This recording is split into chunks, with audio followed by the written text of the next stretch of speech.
A cultura da honra. Dia 7. Conectados pela honra.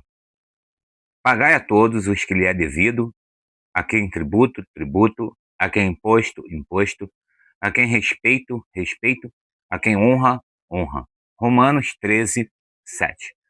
A honra cria conexões que a habilidade, o talento e a proximidade física sozinhos não conseguem produzir. É possível estar perto de alguém sem estar verdadeiramente conectado.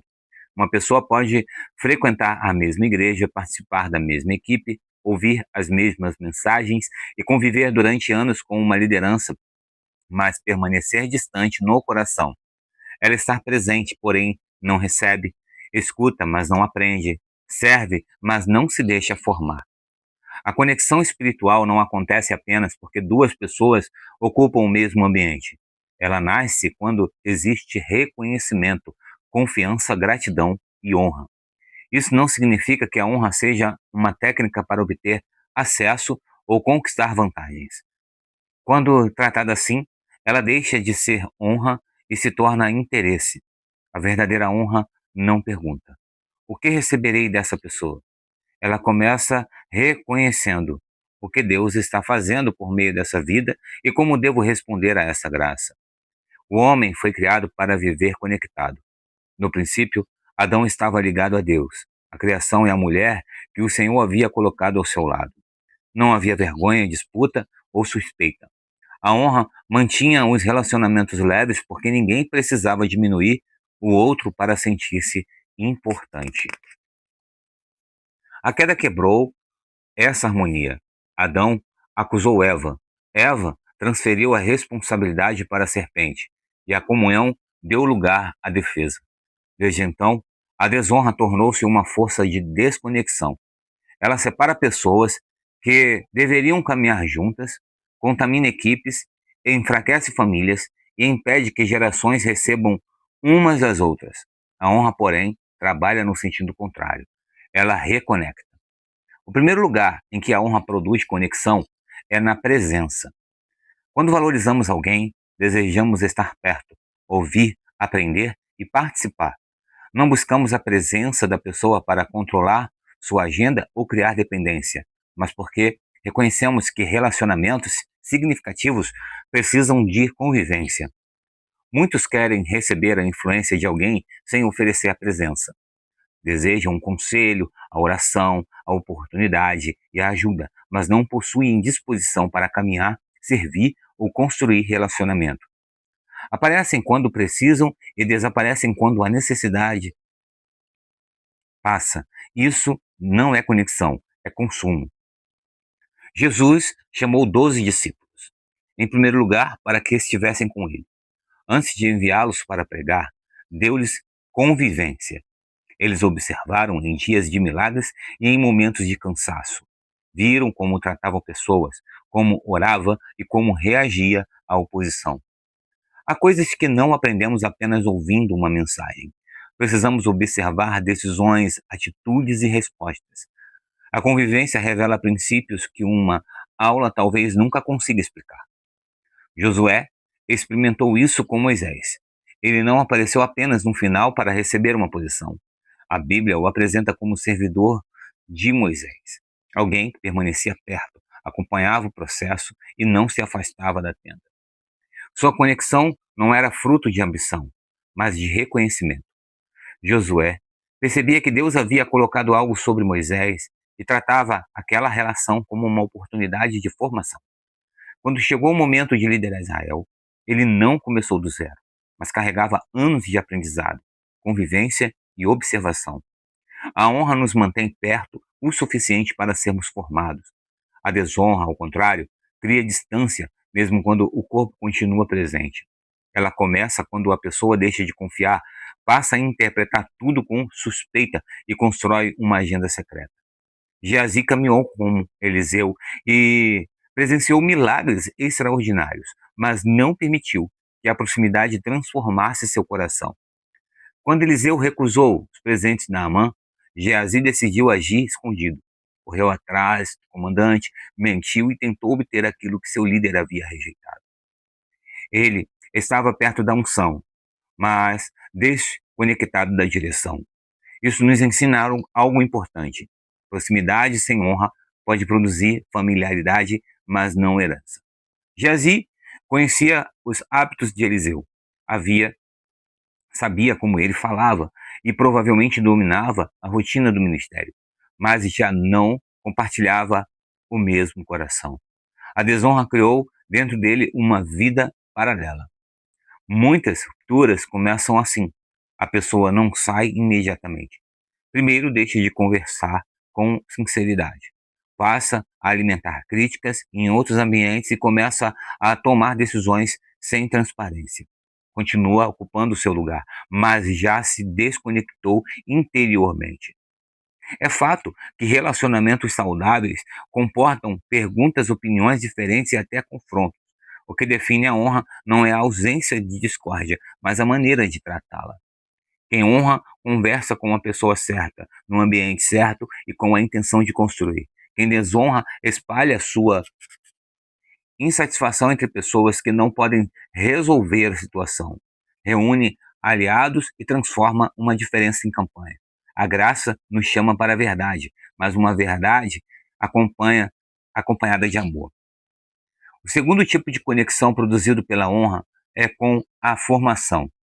Quando reconhecemos a graça de Deus em alguém, tornamo-nos ensináveis. Não copiamos a personalidade da pessoa nem reproduzimos todos os seus métodos, mas recebemos princípios, correções e sabedoria. Eliseu foi conhecido como aquele que derramava água sobre as mãos de Elias. Antes de carregar o manto, carregou água. Antes de ser reconhecido como profeta, aprendeu a servir. Esse serviço não comprou a unção. A unção não estava à venda. O serviço revelou um coração disponível. Precisamos ter cuidado para não ensinar que alguém recebe poder espiritual simplesmente porque serve um líder. O Espírito Santo não é propriedade de homens e não pode ser negociado. Entretanto, é inegável que pessoas ensináveis crescem mais do que pessoas resistentes. Quem serve observa, quem caminha perto aprende, quem recebe correção amadurece e quem honra não perde tempo tentando provar que já sabe tudo. A honra nos coloca em uma postura de aprendizado. Há pessoas que desejam a plataforma, mas desprezam o processo. Querem o resultado de anos sem respeitar os anos. Admiram o fruto, mas não querem conhecer as raízes. Eliseu não desejou apenas os milagres de Elias, mas permaneceu com ele até o fim. Quando outros tentaram fazê-lo parar, respondeu que não o deixaria. Sua perseverança mostrava que ele valorizava aquela conexão. Ao ser levado, Elias deixou cair o manto, mas Eliseu já havia recebido muito antes daquele momento. O manto, visível, apenas confirmou um processo invisível de formação. A conexão pela honra também alcança a herança. Herança não é apenas dinheiro, posição ou patrimônio. É tudo aquilo que uma geração desenvolveu e entrega a seguinte: reconhecimento, valores, visão, experiência, estruturas e caminhos abertos. Jonatas reconheceu a graça de Deus sobre Davi e decidiu honrá-lo, mesmo sabendo que Davi provavelmente ocuparia o trono que naturalmente seria seu. Entregou-lhe a capa, as armas e o cinto, estabelecendo uma aliança que ultrapassaria sua própria vida. Anos depois, quando Jonatas já havia morrido, Davi perguntou se ainda existia alguém de sua casa a quem pudesse demonstrar bondade. Encontraram Mefibosete em Ló-debar, um lugar de esquecimento. Ele era aleijado, vivia distante do palácio e provavelmente acreditava que não havia futuro para sua história. Contudo, a honra de Jonatas ainda falava.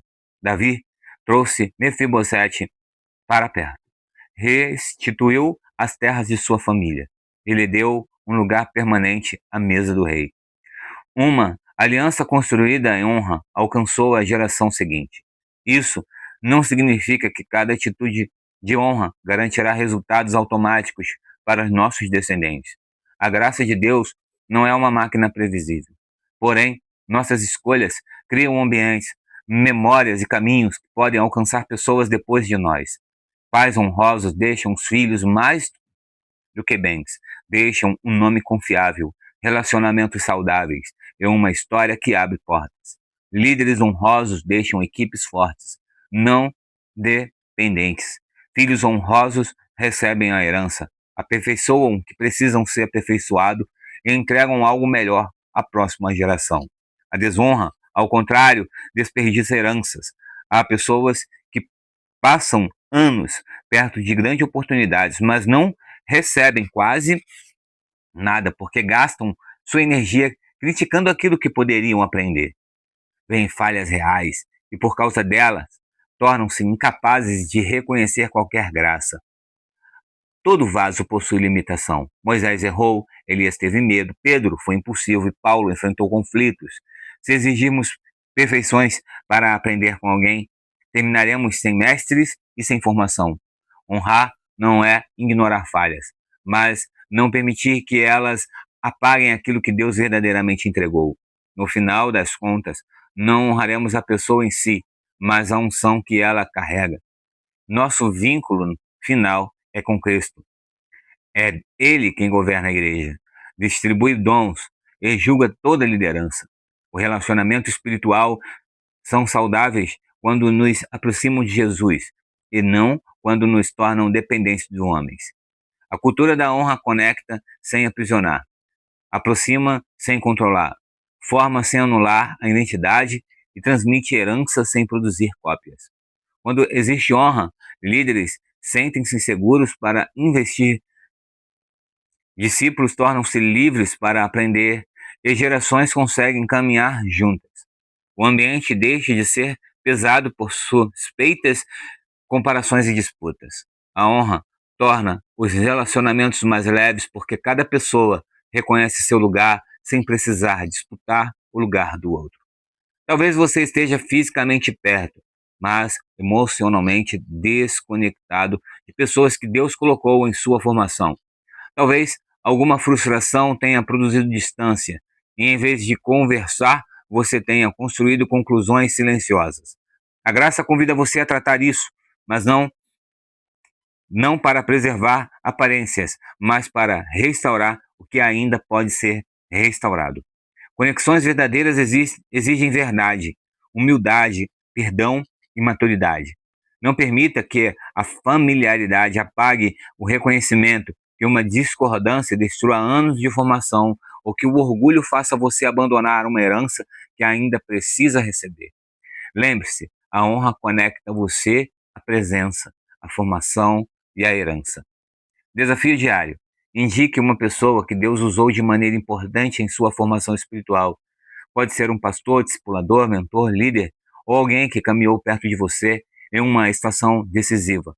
Agradeça especificamente por aquilo que recebeu. Não envie apenas uma mensagem genérica.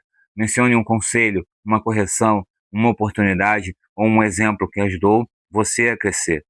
Examine também se existe alguma desconexão causada por orgulho, suspeita ou conversa não resolvida. Caso seja possível, dê um passo em direção a uma conversa respeitosa e madura para acertar as pontas soltas. Confissão da palavra. Como o ferro, com o ferro se afia, assim uma pessoa afia o seu companheiro. Eu reconheço os relacionamentos que Deus usa em minha formação. Não caminharei perto com o coração distante. Não alimentarei agendas ocultas e não permitirei que a familiaridade apague minha capacidade de receber. Pela graça, serei ensinável, verdadeiro e grato. Honrarei aqueles que chegaram antes. Valorizarei as pessoas que investem em minha vida e preservarei as conexões que Deus deseja usar para o meu crescimento. Minha consciência pertence a Cristo. Minha identidade está firmada nele. E os meus relacionamentos serão marcados por liberdade, maturidade e honra. Eu receberei formação, perceberei a herança e entregarei algo ainda melhor à próxima geração.